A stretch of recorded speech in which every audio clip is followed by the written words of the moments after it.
Hi everyone, today I'm going to be doing this flower. This is in Secret Garden by Johanna Basford. I'm just going to zoom out so you can see which page it's from. Now I find these pages rather daunting because there's so many different flowers and with different shapes and sizes and things like that, but I've decided that I'll have a go at this one. Just checking it's in focus for you. I'm just going to zoom out a little bit so I know it's in focus and talk you through some of my ideas with regards to doing this page generally as well. So I'm going to start off with the petals, and I'm going to use this pink Carmine, which is from my Polychromos set. This is the Faber Castell Polychromos set, which I decided to use for these. I'm just sharpening away, sorry about that. And what I've decided with this page is to do every flower in the same colours, even though they're all different designs, and I think it will just bring it together a little bit more. So what I'm doing with this one is I'm starting with putting more colour at both ends of the petal.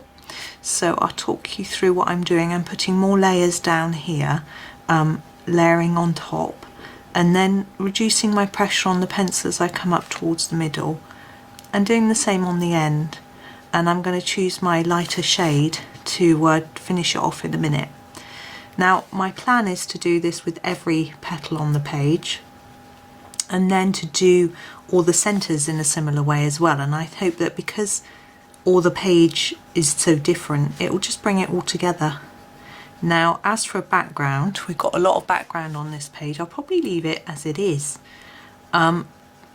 It's tempting, I could do a black Posca pen background and just make it all the same, but I'm not sure if it's really going to add anything to the picture, especially as I'm going to be using these sort of pale, gentler colours.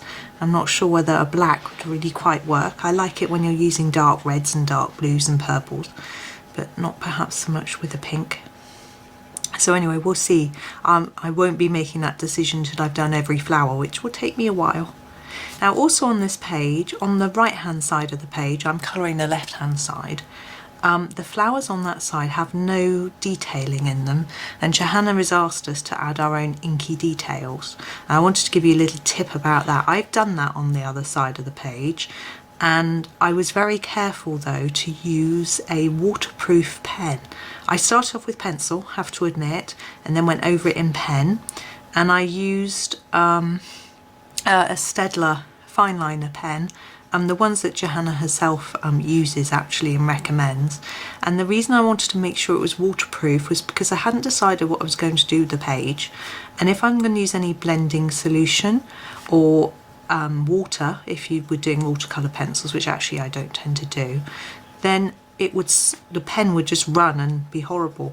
I do also find occasionally that if I use just a blending pencil, it can rub ink around the page a little bit. So I thought I would just be ultra careful and use the waterproof pen. So, and I also, as I say, did pencil first and then went over in pen and rubbed out the pencil. Now I do that because I'm not particularly confident with my drawing. So, but you know, you could just go right in with pen yourself. I also don't use that. Johanna always recommends using a mechanical pencil or one of those clicky pencils that have a really sharp lead.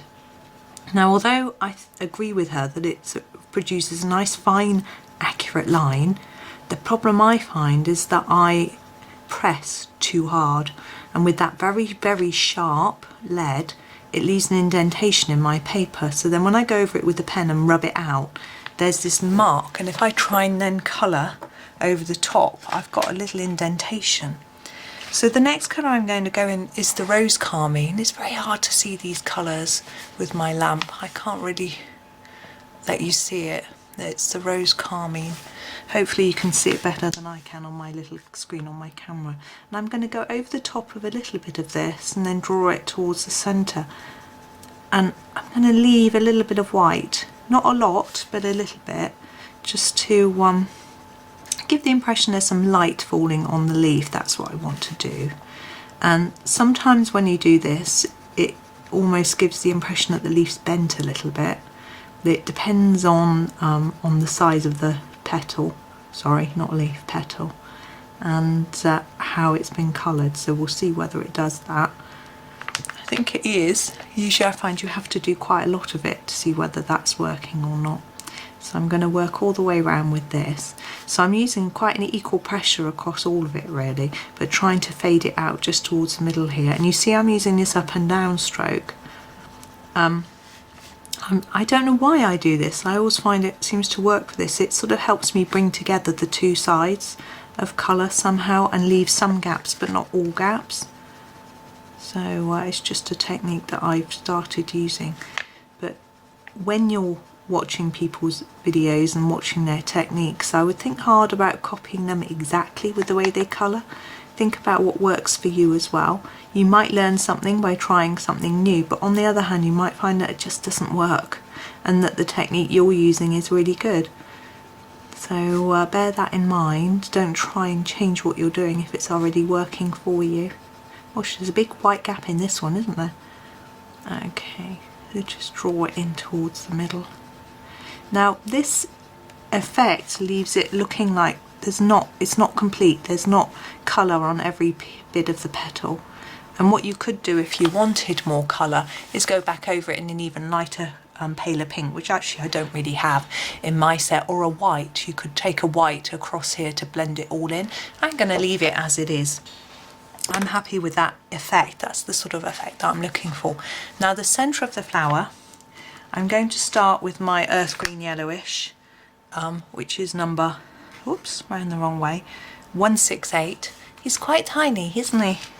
And for my centre, I'm going to ignore that bit around the edge because I've got a plan with that, which I should have shared with you already, but I'll talk you through it in a minute. So I'm putting a lot of layers of colour here on this edge, and then I'm going to fade it towards the middle. I want to make it look as if it's darker on this side of the flower, just for some interest really. Although I'm thinking these are centrally lit, the light would be right in the middle. So we're going to change that plan, we're going to go dark all the way around the edge and leave it emptier in the middle. I'm just going to get my eraser. I shall use my little Tombow mono and just erase some of this here and take it back a bit. Take it right back for a minute and just go all the way around the edge in quite a lot of layers of colour. You see around the edge it's quite intense, and I'm going to blend it out towards the middle because I want to add a couple of other colours. There we go. So I'll just pop that on the side. I'm going to use my May Green. May Green is number, look at this one. This is my new May Green, which is the new Polychromos with the new text on, which is nice and easy to read, which is 170, but I'm going to use up my little one first. And just bring the green into the centre a little bit more. I'm only going to go gently because I want to add a third colour and I want to leave space for that colour, but I just want to blend this colour in. So you see I'm just doing little circles and getting a little bit of colour in there. And I'm going to use this yellow. This is called Yellow Lemon, and it does look very yellow in my camera, but I find it's quite a greeny shade. So I find it works quite well with the greens. So I'm going to try and blend it into the green. I find yellows can be quite tricky to blend, but there we go. I'm happy with that. Now around the edge I shall jump back to that for a minute. I haven't finished the centre yet, but we'll do all that in a moment because there's going to be some wet pen in a minute. So what I decided was, with all these that have got like little circles that might be berries or seeds or whatever, I was going to take a darker pink, and I'm going to use the permanent Carmine because it's still from the same family as the other pinks, so it will match in. Just going to sharpen it, and I'm going to do all these in that colour. I'm going to leave them quite solid because I'm going to use a pen to do some highlights in a minute. My trusty white pen.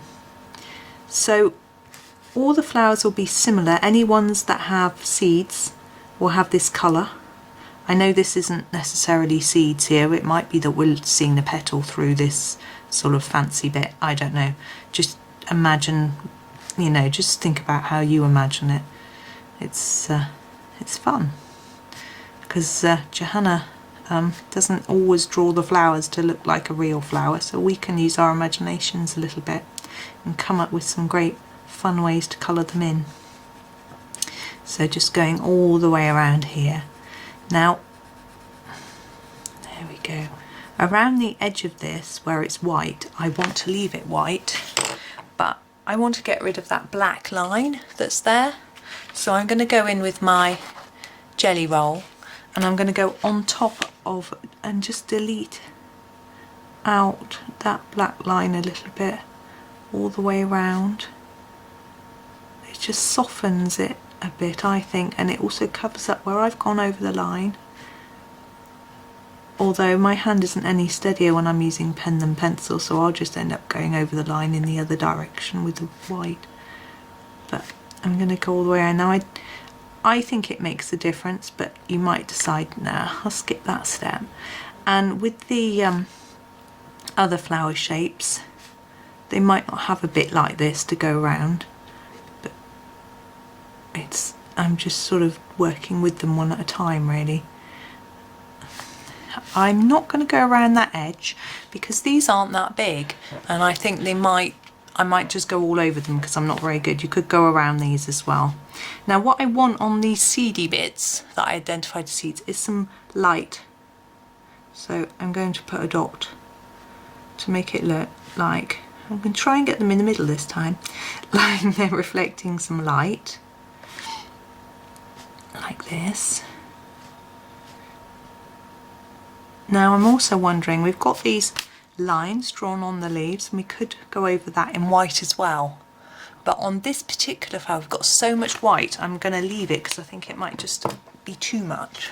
And I'm going to go in with a yellow Posca pen into the centre of the flower and do some more seed, but yellow seeds, like sort of I guess more like pollen. Now we've got these lines around here. I'm going to draw over those first, because it just helps me. Johanna's helped us a little bit with a clue as to where to get started. Like this. And then I'm going to go in with more yellow dots. Now this could be completely random. I'm choosing some little circles and I'm just going to build up some layers of dots around. I'm also going to go right up to the edge here over this line. I don't want to push it too far out into those seedy bits, but it just breaks it down a bit, takes away that harsh line. And I'm just going to keep going all over. I want to still be able to see the green underneath, but I think it just adds quite a lot of interest. And what I want to do after is do some white dots as well, but I need to wait for the yellow to dry, so I'm just going to blow it a little bit, or else they'll run into each other. You can still see they're wet. Sorry about that.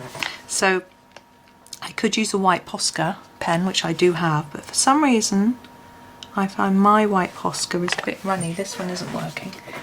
It seems a bit not runny and watery, so when I use it, it seems to spread out all over the place. So I'm just going to do little white dots in between. Probably should have waited longer really for that to dry, but I'm just too impatient. Now when you're doing anything with paint like this or gel pen, you need to be so careful that you don't run your hand, stick your hand in it. Maybe you're better than me at not being so clumsy, but I'm always doing it. So just think about where your hand is. And also, if I want to, the next flower I want to do, I don't want to go upwards because I'll be leaning on here, so do one underneath.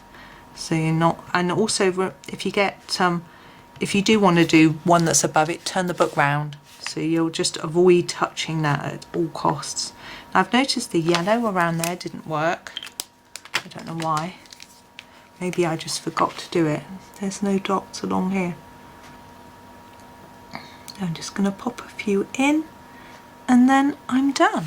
So that's that one done. And then I'm going to complete the whole page using a similar colour pattern, which should be fun. I'll make sure I write it down so I don't forget what I'm doing. And there we go. So I hope you enjoyed that. I hope it gave you a few ideas on how to do a flower that's perhaps a little bit different to to sort of nature, and I hope you have fun with it. Thank you very much for watching, and happy colouring.